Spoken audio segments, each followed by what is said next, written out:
La Bible nous dit dans le livre, dans l'évangile de Jean, chapitre 3, à partir du verset 16, j'ai lu la parole.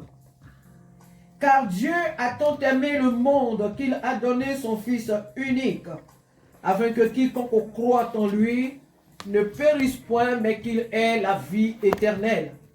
Dieu, en effet, n'a pas envoyé son Fils dans le monde pour qu'il juge le monde, mais pour que le monde soit sauvé par lui. Amen. Amen. Celui qui croit en lui n'est point jugé, mais celui qui ne croit pas est déjà jugé, parce qu'il n'a pas cru au nom du Fils unique de Dieu.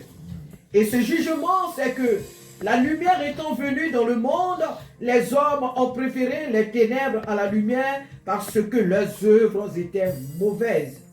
Car quiconque fait le mal est la lumière et ne vient pas, et ne vient point, alléluia, excusez-moi, et ne vient point à la lumière de peur que ses œuvres ne soient dévoilées. Mais celui qui agit selon la vérité, vient à la lumière afin que ses œuvres soient manifestées parce qu'elles sont faites en Dieu. Alléluia. Car Dieu a tant aimé le monde qu'il a donné. Il a donné. Il ne nous a pas prêté. Il nous a donné. Jésus nous a été donné pour que par sa mort et sa résurrection, nous soyons justifiés. Nous soyons sauvés. C'est pourquoi la Bible dit, celui qui croit en lui sera sauvé. Afin que quiconque croit en lui ne périsse point, mais qu'il reçoive la vie éternelle. Le désir de Dieu que nous ne nous arrêtions seulement pas à croire, mais que nous ayons la vie éternelle. Voilà pourquoi nous commençons par croire.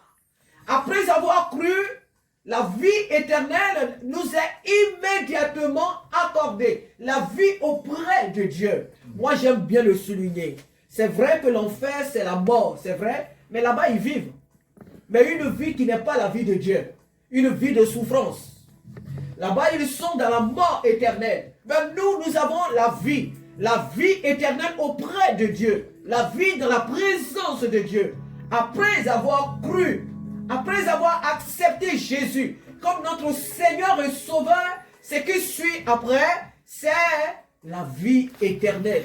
Et lorsque le chrétien aspire à la vie éternelle, il n'a plus peur de la mort. Il n'a plus peur des problèmes de ce monde. Parce qu'il sait sa finalité. Parce qu'il connaît son terminus. Amen. Parce qu'il connaît sa destination. Amen. Amen. Alléluia. Amen. Quand je sais que je vais à vivre dans un lieu merveilleux, magnifique, dans un lieu paradisiaque, alléluia, et que c'est là-bas que je vais, et je suis convaincu que je serai dans ce lieu coûte que coûte, je ne crains pas des petites difficultés que je traverse là sur mon chemin, parce que je sais que ma destination est un lieu de repos, ma destination est un lieu de gloire. Amen. Voilà pourquoi le chrétien que nous sommes, enfants de Dieu sur cette terre, nous ne devons en aucun cas avoir peur des difficultés que nous traversons. Parce que nous avons une éternité glorieuse qui nous attend. Là-bas, il n'y a pas de dette, là-bas, il n'y a pas de haine, là-bas, il n'y a pas de racisme, là-bas, il n'y a pas d'égoïsme, je ne sais quoi encore. Il n'y a pas de mal là-bas. Ça n'existe pas là-bas.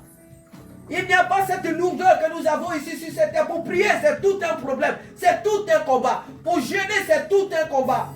Ce combat là-bas, il n'existe pas. Il n'y est pas. Là-bas, c'est l'amour et la gloire de Dieu. Quand Dieu dit qu'il va te bénir, il te parle de la bénédiction de cette terre. Ce n'est pas au ciel que Dieu bénit. Là-bas, nous avons la gloire. La bénédiction, ce n'est pas au ciel. C'est sur cette terre que Dieu nous bénit. Ce n'est pas au ciel. Au ciel, nous sommes dans la présence de Dieu. Nous sommes dans la félicité de Dieu. Chers frères, nous devons aspirer chaque jour à cette destination. Et pour cela, nous devons fuir tout ce qui peut nous empêcher d'atteindre cette destination, d'arriver à cette destination. Nous devons, coûte que coûte, nous efforcer à fuir tout ce qui peut être une barrière. Tout ce qui peut représenter devant notre chemin une barrière. Alléluia. La Bible dit que Dieu a tellement aimé. Dieu nous a tellement aimés qu'il a donné son Fils unique. Il n'a pas donné deux. Il n'a pas donné trois. Alléluia. Mais il a donné son Fils unique afin que quiconque croit en lui, quiconque, que tu sois africain, européen, chinois, indien, je ne sais quoi encore ou qui encore, qui que tu sois sur cette terre, pour que tu reçoives la vie éternelle si seulement tu crois en ce sacrifice. Ce don que Dieu nous a fait, chers frères et sœurs, c'est un don merveilleux.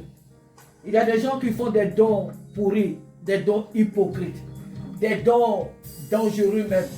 Il y a des personnes qui te font même des cadeaux empoisonnés. Des cadeaux que lorsque tu l'ouvres, tu te demandes mais quelle a été la motivation mais vraiment de cette personne. Tu te poses des questions. Ou il y a des personnes, quand elle va te faire un petit cadeau, elle va te le rappeler. Dès que tu fais une petite erreur, elle va te rappeler qu'elle t'avait donné telle ou telle chose. Il y a des cadeaux empoisonnés. Mais ce don que Dieu nous a fait, il n'est suivi d'aucun chagrin. C'est un don de paix, de joie. Tu es libre de le prendre ou de le rejeter. Dieu n'oblige personne. Il dit afin que quiconque croit, personne, Dieu n'oblige personne. Si tu veux, si tu l'acceptes dans ton cœur, tu reçois la vie éternelle. Si tu ne veux pas, mais Dieu te laisse, c'est ton choix. Voilà pourquoi certaines personnes partent en enfer. Et d'autres qui l'ont choisi au ciel. Donc c'est un choix que chacun de nous doit faire. Que tous ceux qui ne connaissent pas encore le Seigneur doivent faire. Nous ici, nous l'avons déjà fait. Alléluia. Nous avons déjà fait ce choix. Et nous sommes heureux. Amen. Que Dieu soit béni. Nous avons reçu ce don de Dieu, qui est la personne de Jésus-Christ. Partageons ce repas ce matin, chers frères et sœurs. Sachant que par le sang de Jésus, nous sommes délivrés. Par le sang de Jésus, nous sommes purifiés, nous sommes pardonnés. Alors, à cause de ce don que Dieu nous a fait, ne laissons plus le malin nous culpabiliser. Ne laissons plus le malin nous diviser. Ne laissons plus le malin nous condamner pour le péché que nous avions commis, pour le mal que nous avions fait. Parce que par ce repas, Christ nous a pardonné. Il nous a justifiés. Alléluia. Alléluia. Que son nom soit béni. Que son nom soit glorifié pour l'œuvre qu'il a achevée pour nous à Golgotha. Amen. Alléluia. Nous allons nous lever et le frère Gédéon va nous partager ce repas. Alléluia.